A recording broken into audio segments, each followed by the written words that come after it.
Under Kashmir's mountains, missiles are now crossing borders. It makes you wonder, could one mistake actually trigger a nuclear war? Yeah, today's May 10th, 2025. And the headlines. They're hard to ignore. India and Pakistan, both, with nuclear weapons, are exchanging missile and drone strikes. The world's holding its breath. How did this situation escalate so fast? It all started with that tourist massacre on April 22nd. That set off a chain reaction. By May 7th, India launched something called Operation Sindoor, 14 strikes all at once. Rafale jets, cruise missiles, those loitering munitions, they hit spots in Pakistani-administered Kashmir and Punjab. India claims they were targeting militant bases. Pakistan, though, says 31 people were killed, civilians included, and they're calling it an act of war. That's a huge jump in tensions. Pakistan said they brought down several Indian jets, maybe even a Rafale. French intelligence backs that up.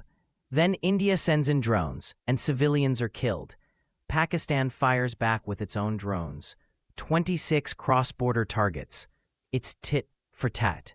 Right, and both sides have started evacuating villages, closed schools. Flights at a ton of airports are grounded. Even regular mail has stopped between the two countries. India's halted all imports from Pakistan. For people living along the border, everything's on hold. Outside countries are getting involved, too. The U.S. Secretary of State, Marco Rubio, he called both governments, offered condolences, told them to show restraint. But then the Vice President, J.D. Vance, said it's none of our business. That's not the usual U.S. response, is it? No, it isn't. If you look back, international involvement has usually helped keep things from blowing up. Like after Kargil in '99, or the Pulwama-Balakot crisis in 2019. U.S. pressure played a big role in calming things down. But this time, the response is really mixed. Diplomatic lines feel tense. Let's dig into why this is so risky. India and Pakistan, they fought wars before, mostly over Kashmir. But now, both are nuclear powers. How does that change the equation?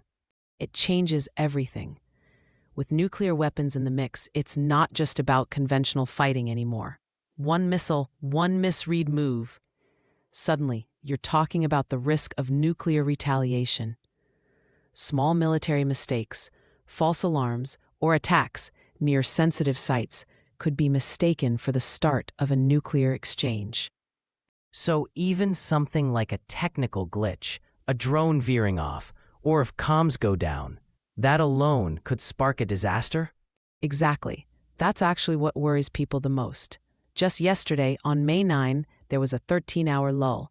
Then fighting started again.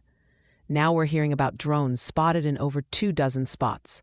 Schools are shut, cricket tournaments canceled, thousands fleeing. For people on the ground, routines are gone.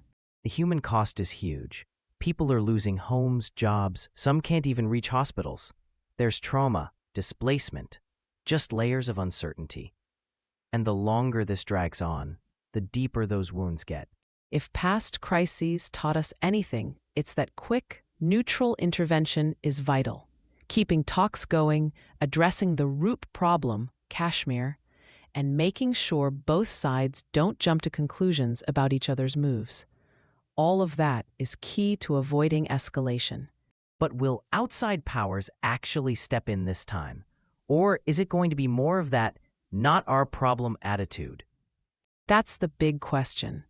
As both countries get closer to the edge, the world's watching, hoping that talks win out over more violence. So today, we've covered how a single event can spiral into a crisis impacting millions. We talked about the military steps, the human toll, and the threat of nuclear escalation.